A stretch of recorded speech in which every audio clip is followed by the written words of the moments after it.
ഇന്നത്തെ വീഡിയോ നമ്മുടെ ചൂണ്ടച്ചേട്ടന്മാരുടെ വീഡിയോ ആണ്. ഇതിലുണ്ടായ സംഭവം എന്ന് വെച്ചിട്ട് കഴിഞ്ഞാൽ അപ്പുറത്ത് നമ്മുടെ ചെമ്മീൻ്റെ തട്ടെന്തോ ഉണ്ടായിരുന്നു. അത് നോക്കാൻ പോയപ്പോൾ ചൂണ്ട നിലത്ത് വെച്ചു. ചൂണ്ട നിലത്ത് വെച്ചതും നമ്മുടെ ചൂണ്ടയിൽ മീൻ കുടുങ്ങിയതും ഒരുമിച്ചായി. അങ്ങനെ ചൂണ്ട കൊണ്ട് കുറേ ആ മീൻ ഓടിയിട്ടുണ്ട് കേട്ടോ. അങ്ങനെ നമ്മുടെ അവിടെ നിൽക്കുന്ന ഒരു ചേട്ടൻ, ഇവരൊക്കെ ഫ്രണ്ട്സ് ആണല്ലോ ചൂണ്ടയൊക്കെ ഇടാൻ വരുന്നത്. അപ്പോൾ ആ ചേട്ടൻ ആ പുഴയുടെ ആ അറ്റത്ത് പോയിട്ട് ആ ചൂണ്ട എടുത്ത് വരികയാണ്. അപ്പം ആ മീൻ കുറേ കുതിർന്നുണ്ട്, പക്ഷേ അതിനങ്ങിട്ട് അടുപ്പിക്കാൻ പറ്റില്ല. കാരണം അടുപ്പിച്ച് കഴിഞ്ഞാൽ ചിലപ്പോൾ ഒന്നെങ്കിൽ ചൂണ്ട പൊട്ടും, മീൻ പോവും. അപ്പോൾ നമുക്ക് ഇത്രയും പരിശ്രമിച്ച് നമുക്ക് രാവിലെ തൊട്ട് നിൽക്കുന്നതാണ് ഈ ഒരു മീന് വേണ്ടിയിട്ട്. അങ്ങനെ അതും അത്യാവശ്യം നല്ല വലിയ മീനാണ്. അപ്പോൾ അതിനെ ചൂണ്ട കൊണ്ടുപോകണേ കണ്ടപ്പോഴേ അതിനെ വിടാനായിട്ട് തോന്നില്ല. അങ്ങനെയാണ് ഈ ചേട്ടൻ അങ്ങനെ പുഴയിലേക്ക് ഇറങ്ങിയത് കേട്ടോ. ഇപ്പോൾ പുഴയിൽ എന്ന് വെച്ചിട്ട് തന്നെ കടലേറ്റോ അങ്ങനെ എന്തോ ഉള്ള കാരണം ഇപ്പോൾ പുഴയിൽ ഫുള്ള് ഉപ്പാണ്. ഇത് കടലിൽ നിന്ന് നേരിട്ട് വരുന്ന ഒരു വെള്ളം എന്നൊക്കെയാണ് എന്നോട് പറഞ്ഞത് കേട്ടോ. അങ്ങനെ ആ ചേട്ടൻ ആ ചൂണ്ടയും കൊണ്ട് പിടിച്ച് വരികയാണ്. അത്യാവശ്യം നല്ല വലിയ മീനുമാണ്, നന്നായിട്ടത് ആക്റ്റീവും ആണ് കേട്ടോ. അതുകൊണ്ട് കരയ്ക്ക് പിടിച്ച് കയറ്റാനായിട്ട് നല്ല ബുദ്ധിമുട്ടുണ്ടായിരുന്നു. എന്നാലും ദാ ചേട്ടൻ ഉച്ചയ്ക്ക് മുമ്പ് വെള്ളം നല്ലോണം ഇറങ്ങിപ്പോവും, ഉച്ച കഴിഞ്ഞ് കഴിഞ്ഞാൽ വെള്ളം നല്ലോണം കയറും. ഇപ്പോൾ രാവിലെ ആയതുകൊണ്ട് തന്നെ വെള്ളം നന്നായിട്ട് ഇറങ്ങിയാണ് കിടക്കുന്നത്. അത് കാരണമാണ് നമുക്ക് ദാ സൈഡിൽ നോക്കുക, അല്ലെങ്കിൽ അവിടെ നിറച്ച് വെള്ളമായേനെ.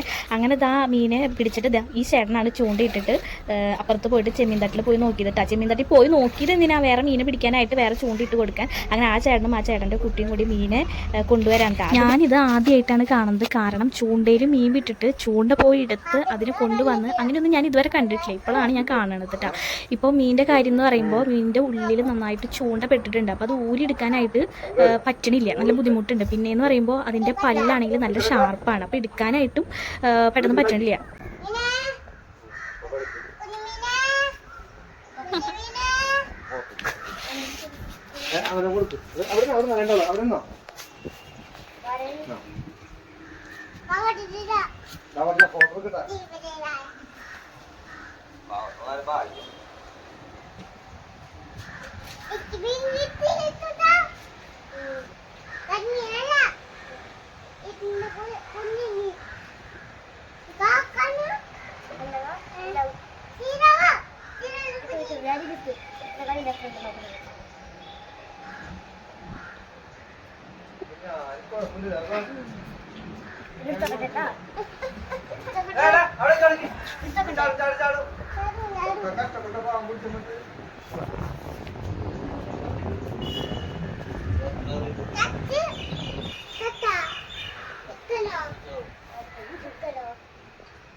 ദേ കുഞ്ഞു ചെക്കൻ്റെ വർത്താനം കേട്ടില്ലേ, നല്ല രസമുണ്ടല്ലേ. എൻ്റെ വീട്ടിലാണെങ്കിൽ കുഞ്ഞു ചെക്കന്മാരോ കുഞ്ഞുണ്ണികളോ അങ്ങനെ ആരുമില്ല. ഇപ്പോൾ കുഞ്ഞുണ്ണികളെന്നൊക്കെ പറയുകയാണെങ്കിൽ നമ്മളെ വേണം കുഞ്ഞുണ്ണികളെന്ന് പറയാനായിട്ട്. അപ്പോൾ എന്ന് പറയുമ്പോൾ എങ്ങനെയാണ് വിളിക്കേണ്ടത് അല്ലെങ്കിൽ എങ്ങനെയാണ് അവരെ ട്രീറ്റ് ചെയ്യേണ്ടതെന്നൊന്നും നമുക്ക് അറിഞ്ഞുകൂടാ. അങ്ങനെ ഇതാ ഫോട്ടോ എടുക്കാനായിട്ട് അച്ഛനും മക്കളൊക്കെ ആയിട്ട് ഫോട്ടോ ഒക്കെ എടുത്ത് അടുത്ത മീനെ പിടിക്കാനുള്ള ശ്രമത്തിൽ അവർ തുടങ്ങാണ് കേട്ടോ. ഞാനീ നോക്കി നിൽക്കുന്നത് അടുത്ത ചൂണ്ടയിൽ അടുത്ത മീൻ പെട്ടിട്ടുണ്ട് കേട്ടോ. അപ്പോൾ അങ്ങനെ അവർക്ക് 2 മീൻ ഇപ്പോൾ കിട്ടിയിട്ടുണ്ട്, വലിയ മീനാണ്. അങ്ങനെ ഞാൻ തിരിച്ച് ഓഫീസിൽ വന്നിട്ട് ഞാനും സൂരജും കൂടിയിട്ട് ജസ്റ്റ് ഒന്ന് കഴിച്ചു, ഉച്ചയ്ക്കൊന്നും കഴിച്ചിട്ടുണ്ടായിരുന്നു. അങ്ങനെ അവിടെ അടുത്തുള്ള ഒരു വർക്ക്ഷോപ്പിൽ പോയിട്ട് വണ്ടിയുടെ ടയർ മാറാമെന്ന് വെച്ചു. ഫ്രണ്ടിലെ ടയർ ബാക്കിലേക്കും ബാക്കിലെ ടയർ നമുക്ക് പുതിയ ടയർ മേടിച്ചിടാന്ന് വെച്ചു. അങ്ങനെ ബാക്കിലെ പുതിയ ടയറും ഫ്രണ്ടിൽ അവിടെ ടയറും കൂടെ മാറ്റാമെന്ന് വിചാരിച്ചു. കറക്റ്റ് അരമണിക്കൂറിനുള്ളിൽ ആൾ മാറ്റി തരാമെന്ന് പറഞ്ഞെങ്കിലും പിന്നെ അതിൻ്റെ ഇടയിലാണെങ്കിൽ ഇത് ടൗൺ ആയിരുന്നു. അപ്പോൾ എന്താ പറയുക, ഓരോ 5 മിനിറ്റ് കൂടുമ്പോൾ ആൾക്കാർ ഇങ്ങനെ വരികയാണ്, എയർ അടിക്കണം, വണ്ടിക്ക് കംപ്ലയിൻ്റ് ഉണ്ട്. അപ്പോൾ ചെറിയ ചെറിയ കംപ്ലയിൻ്റ് ആണ്. എൻ്റെ പിന്നെ വലിയ കംപ്ലയിൻ്റ് ആയതുകൊണ്ട് ഞാൻ വെയിറ്റ് ചെയ്യാമെന്ന് പറഞ്ഞു കേട്ടോ.